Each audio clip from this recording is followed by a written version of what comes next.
Guys, welcome to our channel, Java Spring Coding. Here, we'll learn Java, Spring Boot, microservices, and coding concepts step by step. So, let's get started. Why is Java platform independent?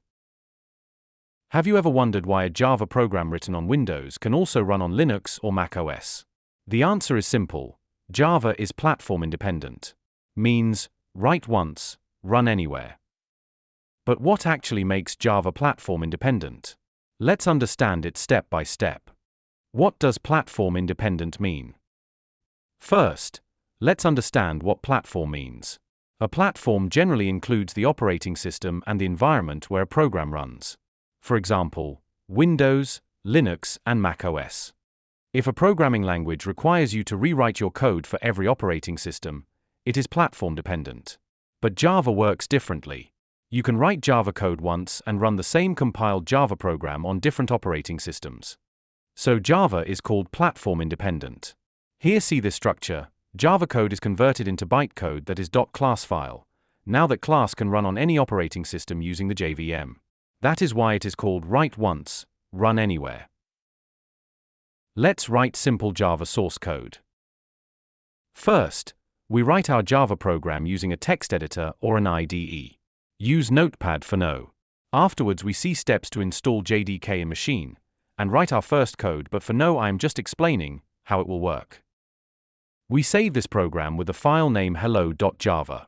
At this stage, hello.java is called Java source code because it is written in a language that humans can understand. However, computer cannot directly execute this code. So, we need to compile it. To compile the program, we use the Java compiler javac. In command prompt write javac hello.java, your file name, and enter. The Java compiler checks our source code for errors and converts it into bytecode. Now compiled hello.class file created in your file path. Now in command, write java hello. This will execute your code and give output as hello Java. As you can see in this image. Next we will learn. What is Java compiler and bytecode? Java provides a compiler called javac. When we compile hello.java, then it will create a hello.class file.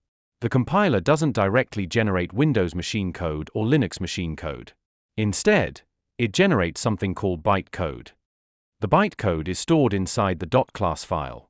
This is one of the most important concepts behind Java's platform independence. What is bytecode? Bytecode is an intermediate code generated by the Java compiler. It is designed to be understood by the Java Virtual Machine, or JVM. So the process looks like Java source code, then it compile using javac, it convert bytecode.class file. JVM makes it possible. JVM stands for Java Virtual Machine. The JVM runs the Java bytecode and makes it possible for Java applications to work on different operating systems. In this example you can see, hello.class file is compiled. This compiled file can be run in any operating system. If that operating system has JDK installed. That is why Java is platform independence. But remember, JVM is dependent because each operating system need own JVM implementation. Let's see simple example. Imagine you create a Java application on Windows. You compile it and get myApplication.class. Now you take that same .class file to a Linux machine. If Linux has a compatible Java runtime installed, the Linux JVM can execute that bytecode. So remember, why Java is platform independence? Because Java source code is compiled into platform-independent bytecode.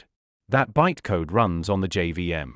Different operating systems have own JVM implementations, but they can all execute the same code. Remember this simple flow: Java code compile using compiler, this code converted into bytecode, then JVM convert that into operating system.